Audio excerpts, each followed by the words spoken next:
Tenía yo como idea de fondo hacer una introducción un poquito más larga, pero la voy a cortar porque esta mañana me ha pasado algo y quiero compartirlo con vosotros. Y es que ayer, cuando venía en el tren desde Córdoba hasta aquí, son 4 horas y media, da mucho que pensar. Yo decía, 600 personas un sábado por la mañana sacrificando su mañana de tiempo libre por venir aquí tiene que tener una motivación extra. Luego cambié la palabra sacrificio por la palabra inversión. Y cuando me he levantado en el hotel hoy y me ha dado por revisar el orden de las ponencias, yo sabía la hora que me tocaba, pero no sabía quién iba antes y quién iba después. Entonces, cuando he visto el orden, he descubierto una motivación extra, creo casi que inconsciente, que habla muy bien del pensamiento crítico de la persona que ha organizado el orden de las ponencias. Este orden de las ponencias supone un reto para alguien que tiene que mezclar un mago, un psicólogo, una sexóloga y al final un músico. Y cuando ves toda esa amalgama, tú dices, bueno, ¿cómo la ordeno para que a la gente que venga aquí le resulte interesante cómo funciona el orden de un modo atractivo? Y yo no sé quién ha sido, no he hablado con la organización, quién se ha encargado de este orden, pero sí tengo algo muy claro, y es que cuando uno asimila el pensamiento crítico y encuentra un orden que le resulta familiar, empieza el atractivo de la idea a funcionar dentro de ti de manera inconsciente.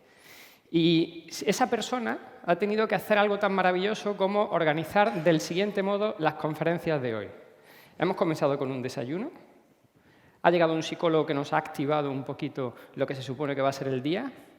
A continuación hemos intentado que se produzca la magia, después de mí llegará el sexo y acabaremos con una banda sonora maravillosa sonando las campanas.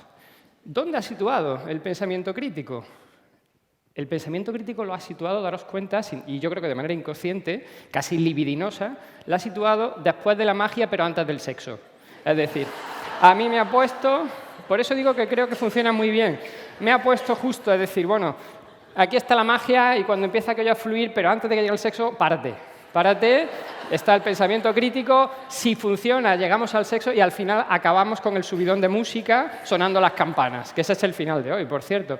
¿Qué hubiese pasado si esa mente no hubiese tenido desarrollado el pensamiento crítico, como en teoría lo tiene, y se hubiese olvidado de la parte pedagógica de la charla de hoy?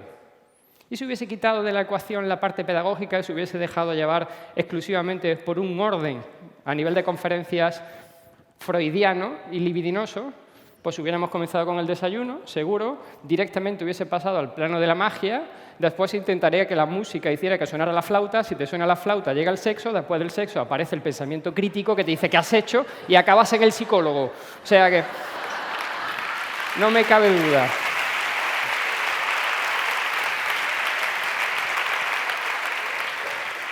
En fin, quería comenzar con 2 elementos maravillosos, 2 elementos básicos para trabajar el pensamiento crítico que a mí me han resultado muy útiles en la educación de nuestros hijos. Es decir, a mi mujer y a mí durante mucho tiempo empezamos a preocuparnos por cuáles eran los fundamentos para que nuestros hijos aprendieran a tener una identidad equilibrada, ¿no? Y hoy voy a tomarle prestado uno de ellos a Javier Gomá, el filósofo español maravilloso, cuando habla de la atención.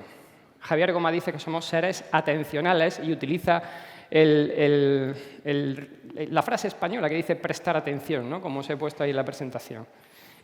Cuando me prestáis vuestra atención, como estáis haciendo ahora aquí, igual no le echáis muchas cuentas, pero es un préstamo lo que me estáis haciendo. Y me prestáis uno de los elementos más importantes de vosotros a la hora del aprendizaje, que es la atención que tenéis. Y se supone que después os la tengo que devolver, porque es un préstamo. Y cuando la devuelva, probablemente muchos queráis llevarla con intereses, porque para eso prestáis atención. Es decir, yo te presto mi atención a cambio de que cuando me la devuelvas me lleve un enriquecimiento de la atención. Pero ¿qué hacemos cuando estamos en casa y le pedimos a nuestros hijos que nos presten atención? Generalmente utilizamos la atención para el reproche, el mandato, y cuando se la devolvemos se van con una atención más empobrecida de la que te dieron. Luego vamos a comprar libros de cómo trabajar la atención en un momento dado y decir vamos a intentar que...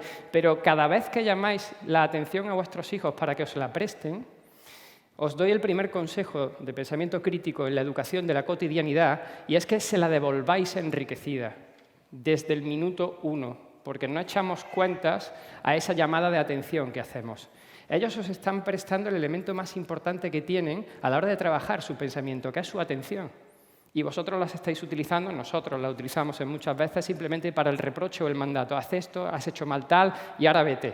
Y ahora vete y no le dejas un interrogante de fondo para que tenga que rumiar esa pregunta, no le dejas un razonamiento para que vaya haciendo una semillita de análisis y al final lo que hacemos es vaciar ese contenido atencional en una forma que no merece la pena. Y la segunda parte es el tiempo. Aquí nos estáis haciendo un préstamo y después un regalo. El tiempo se regala, ya no se presta, porque no se puede devolver. De manera que cuando empecemos a trabajar con el tiempo, el principal consejo en el pensamiento crítico que os doy es que tengáis paciencia a la hora de educar en el pensamiento crítico a vuestros hijos, porque el tiempo se tiene que ver como una inversión. No es un préstamo, es una inversión. Y la inversión es a largo plazo cuando se trata de educar en pensamiento crítico. Si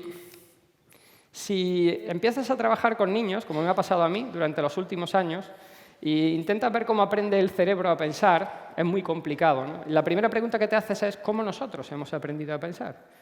Que es algo muy difícil de analizar. ¿Cómo hemos aprendido a pensar los adultos? Y yo, después de mucho tiempo, he descubierto dos procesos. El proceso de imitación o el proceso de seguimiento. Cuando hablamos de imitar, muchas veces queremos que nuestros hijos sean literalmente imitadores de nuestro modo de ser. Y en la imitación, ese que tenéis ahí es el imitador de Elvis, exactamente igual que él lo utilizaba incluso en algunos conciertos. En la imitación sientes como padre o como madre cierto orgullo de que tu hijo te imite. Pero en el proceso imitativo, el error principal que cometemos es pensar que ellos tienen que pensar como nosotros, con lo que empiezas a dar una batería de elementos muchas veces que tú consideras que son muy importantes en el análisis crítico de unas premisas, una conclusión, y quieres que hagan exactamente igual. Que te digan lo mismo que tú más o menos tienes de fondo como idea y lo repitan. Es un proceso de empobrecimiento. Cuando hemos trabajado con las familias, a largo plazo, una de las cosas que hemos descubierto es que todo aquel que quería que su hijo imitase, por ejemplo, su hobby, su tiempo libre, los adultos estamos obsesionados con que nuestros hijos decimos, yo quiero compartir mi hobby con mi hijo. Y entonces, si te gusta la bicicleta, lo primero que haces es enseñarle a montar en bicicleta y cuando vas siendo grande te lo llevas a la bicicleta, etcétera, etcétera, ¿no? Pero cuando a tu hijo le gusta jugar al Fortnite, tú no quieres jugar al Fortnite con él. Es decir, ni se te ocurre compartir su hobby. Cuando a tu hijo le gusta jugar a las cartas, a las estampas, tampoco quieres compartir su hobby. Ahora, sí estás obsesionado con que te imite a ti, ¿no? Pero tú no vas a aportar nada en ese proceso. El segundo modelo es infinitamente más interesante para que los niños aprendan a pensar, que es el de seguidores. Un seguidor es aquel que decide seguirte. Y decide seguirte porque tú vas abriendo un camino, a ser posible ancho y a ser posible atractivo, donde él va a ir detrás a su ritmo y a su distancia. Una vez vendrá más cerca de nosotros, otra vez irá más lejos, una vez se parará, otra vez mirará el paisaje, sea como sea, él decide seguirte. Y el seguidor lo hace por voluntad propia. En ese seguimiento, una de las cosas más importantes que tenemos que tener en cuenta es que nosotros como padres tenemos que abrir el camino. Y para abrir el camino tendréis que saber hacia dónde vais como padres a nivel de análisis crítico. Todos damos por hecho aquí que sabemos pensar, pero la pregunta, y esto me ha llevado a mí 4 años y medio y 3 libros contestarla, es ¿sabemos pensar bien? Es decir, la capacidad de análisis crítico que tenemos es óptima, porque en muchas ocasiones te embarcas en la aventura del pensamiento sin saber si tu capacidad de análisis es buena. La das por hecho, pero en muchas ocasiones nos estamos equivocando. De modo que lo primero que tenemos que tener claro es que hay que saber hacia dónde vamos en el pensamiento. Esa frase de José Mújica, maravillosa, resume un poco la idea, que viene a decir algo tan sencillo como que primero tenéis que tener una proyección, como se ha dicho antes, sobre hacia dónde vamos como padres a la hora de educar a nuestros hijos en valores y en conocimiento. ¿Hacia dónde vamos? Porque hay que vivir como se piensa. Tenéis que acercar vuestra manera de actuar a vuestra manera de pensar. El problema está que en la sociedad contemporánea se está haciendo al revés. Se empieza a pensar cómo se vive. Y como vivimos en una sociedad atropellada, con una turbotemporalidad que acelera todo, al final, cuando te das cuenta, tu pensamiento va dando saltos de un sitio hacia otro sin un proyecto. Y a tus hijos, sin darte cuenta y de manera inconsciente, le vas metiendo la semillita de pensar de manera atomizada, en momentos atomizados, que no le van a aportar una continuidad en el pensamiento. Por eso, eso es esencial. Cuando yo intenté contestar esta pregunta, Yo me encontré a esas dos personas que tenéis ahí, que son mis padres. He traído la foto para que veáis la inmensa belleza apolínea que yo he heredado, es decir, de estas dos personas, incontestable, ¿no? Cuando hice el análisis descubrí algo muy interesante, y os recomiendo que lo hagáis como adultos, de dónde habéis aprendido ese proceso de pensamiento, sobre mis padres, que están vivos los dos, ¿no? Yo descubrí que mi padre es un hombre sabio. ¿Sabio en qué sentido? En que él ha tenido siempre una ideología de fondo y todo lo que iba haciendo en la vida se acercaba a la ideología. Es decir, intentaba que sus actos coincidieran con su manera de pensar. Y a nosotros, los 3 hermanos que somos, nos ha enseñado un pensamiento crítico moral. Es decir, ponía el foco de atención de todo lo que hacía y pensaba fuera de sí. Intentaba preocuparse siempre por los demás. Yo recuerdo cuando era pequeñito que si había alguien en un semáforo vendiendo pañuelos, siempre nos hacía y nos recalcaba, ¿no?, la situación posible que tenía que tener esa persona en su vida, de dónde procedía. En fin, intentaba siempre que focalizáramos nuestra potencia crítica en el otro. Y eso es uno de los elementos básicos del pensamiento crítico, las circunstancias ajenas. No las circunstancias propias, sino las ajenas. Es decir, es necesario que nuestros hijos entren a pensar en las circunstancias de los que le rodean, porque si no, el ego se los devorará poco a poco. Y mi madre es una mujer inteligente. ¿En qué sentido inteligente? En que, como diría Ortega y Gasset, bizquea. Tiene un ojo puesto en el presente y otro ojo puesto en el futuro, desde que yo soy pequeñito. Siempre. Siempre he tenido esa posibilidad de decir, cualquier problema que surja, tenemos que solucionarlo como sea, pero tenemos que prever los posibles problemas que lleguen en el futuro. Y os pongo un ejemplo muy tonto de una inteligencia práctica, es decir, un pensamiento crítico pragmático. Yo acabé segundo de bachillerato de ahora, el COU nuestro. Cuando acabé COU hice ciencias puras y le dije a mi madre, yo quiero hacer filosofía. Entonces mi madre se le vino el mundo encima y me dijo, bueno, pues te voy a dar libertad, vas a tener libertad de hacer esa carrera, pero te voy a limitar la opcionalidad, que es algo que nosotros no hacemos con nuestros hijos. Dejamos una opcionalidad generalmente muy abierta para que ellos elijan entre muchos. Y me dijo, vas a hacer filosofía, pero en el sitio que yo te diga y con quien yo te diga. Y yo decía, yo me quería un piso de estudiantes. Y me dijo, no, te vas a una residencia de los padres salesianos, porque con la filosofía vas al paro. Y los salesianos tienen muchos colegios y te van a contratar después.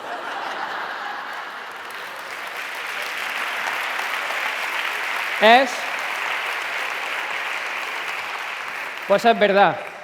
El último examen lo hice en junio y el 30 de junio o el 29, no me acuerdo el día, me llamaron los salesianos de Córdoba y me dijeron, necesitamos un profesor de filosofía, José Carlos, 20.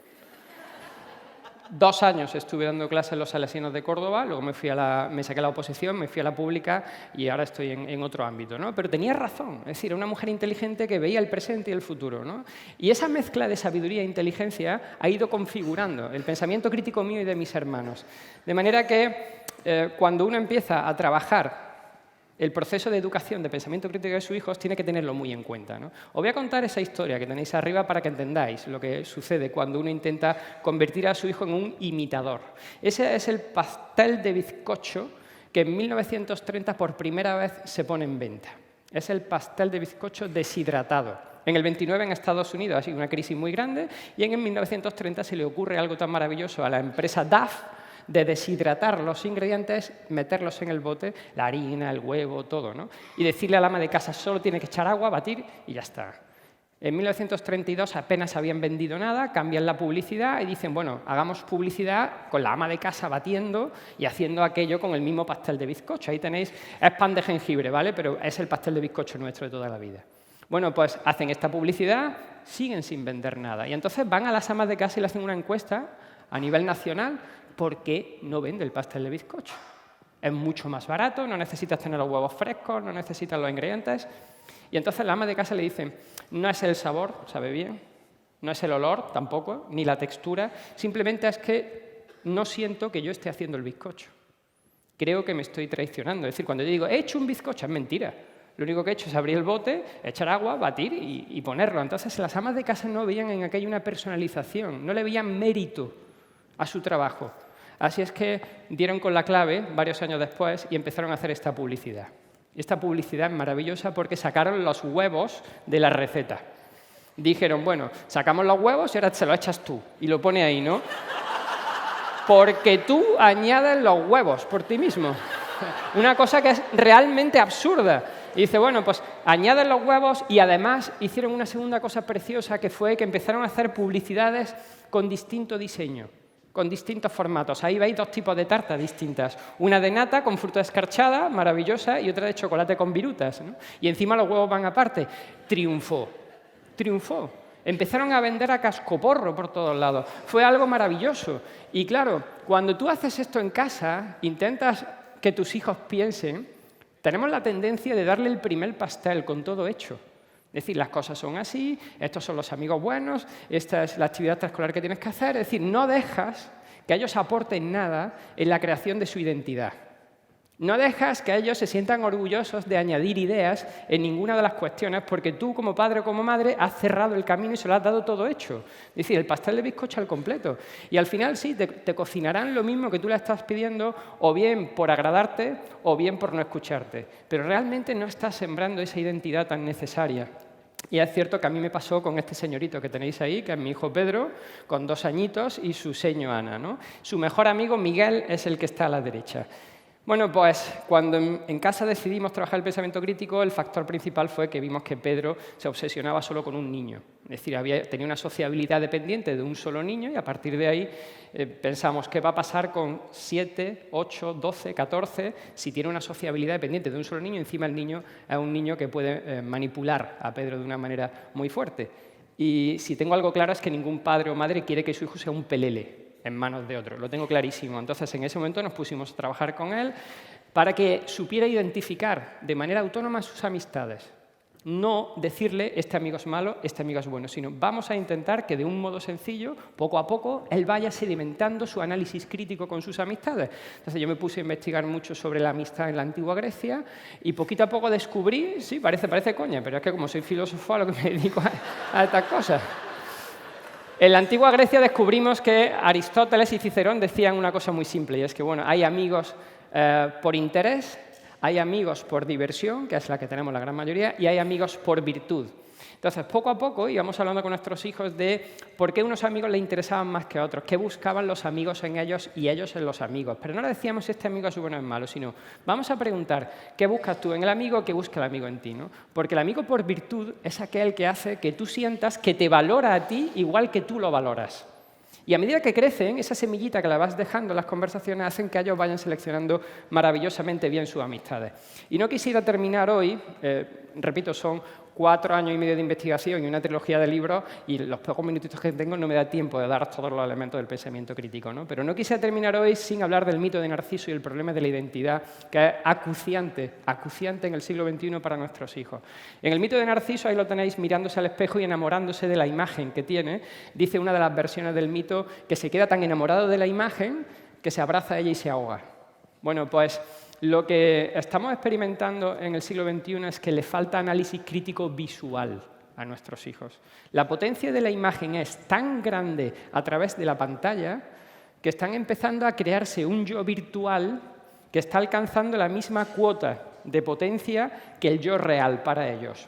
De manera que nos encontramos con este tipo de cosas. Es decir, ellos en Instagram, que es la red más potente que tienen, van a empezar a trabajar una virtualidad de su imagen de la que terminarán, si no los educamos en el pensamiento crítico visual, enamorándose. Terminarán trabajando horas y horas la fotografía que van a subir, y os lo digo yo que trabajo con adolescentes y jóvenes, terminarán buscando esa imagen perfecta para que cuando la suban se sientan orgullosos de su identidad virtual. Pero cuando apaguen la pantalla y se miren al espejo, su autoestima bajará a un nivel insospechado y le está haciendo muchísimo daño. Muchísimo daño. Y encima el juego del lenguaje en las redes es, si me apuráis, demasiado seductor. Ellos hablan de compartir un momento y te lo dice Facebook. ¿Qué quieres compartir esta mañana? Y mis alumnos me dicen, es que yo comparto mi vida en Facebook. Y yo se lo digo, no, tú no compartes nada. Compartir significa que tú y yo estamos en París juntos. Compartir significa que tú y yo estamos comiéndonos la tarta juntos. Pero cuando tú estás en el sofá y yo te mando una foto mía en París, yo no estoy compartiendo mi viaje en París contigo, estoy exhibiéndome.